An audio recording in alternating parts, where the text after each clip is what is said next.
என்ன பேசினா கவுண்டமணி சாரை பத்தி பேசணும்னா நிறைய இருக்கு என்கிட்ட நிறைய.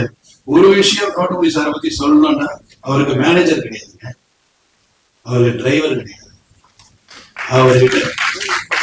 அவர்கிட்ட டைரி கிடையாது. டேட்டு சொல்லிட்டா போதும், மனசுல வச்சுக்காரு டேட்.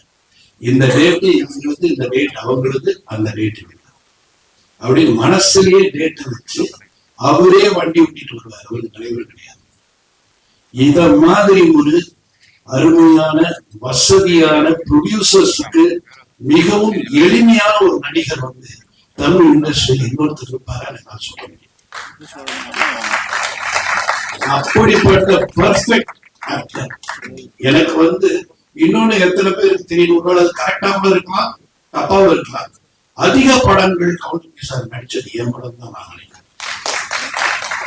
அவரே சொல்வார் 24 படத்துக்கு மேல நடிச்சிருக்காரு படத்துல. அந்த 24 படத்துல 20 படம் இட்டு நான் அவர் இருந்தாரு. இதுல என்ன வேடிக்கைன்னா, நான் வந்து ஒரு 4 பேஜ் டைலாக் எடுத்து சத்யராஜ் சாருக்கும் கவுண்டமணி சாருக்கும் வந்து டைலாக் சொல்லுவேன். அந்த 4 இவங்க 2 பேர் சொன்ன 6 ஆக்கிடுவாங்க.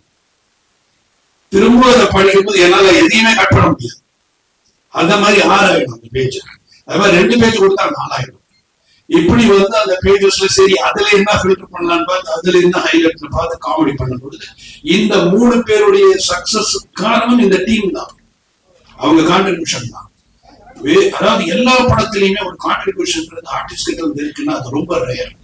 அப்படி ஒரு கான்ட்ரிபியூஷன் உள்ள ஒரு ஆக்டர் யாருன்னா கவுண்டமணி சார்.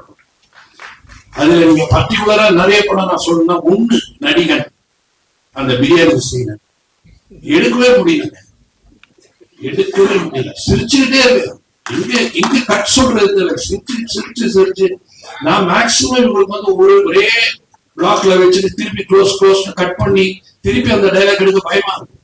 ஏன்னா அந்த மாதிரி ஒரு காமெடி எத்தனை தடவை எடுத்தாலும் சிரிப்பாங்க. அதே மாதிரி இளையராஜா சார் வந்து ரீரிகார்டுல வந்து இப்படி ஒரு சிரிப்பாருன்னா யாரும் நம்ப மாட்டீங்க, அவ்வளவு ரசிப்பாரு காமெடியா. அவரு வந்து கவுண்டமணி சாரோட மிகப்பெரிய ரசிகர்.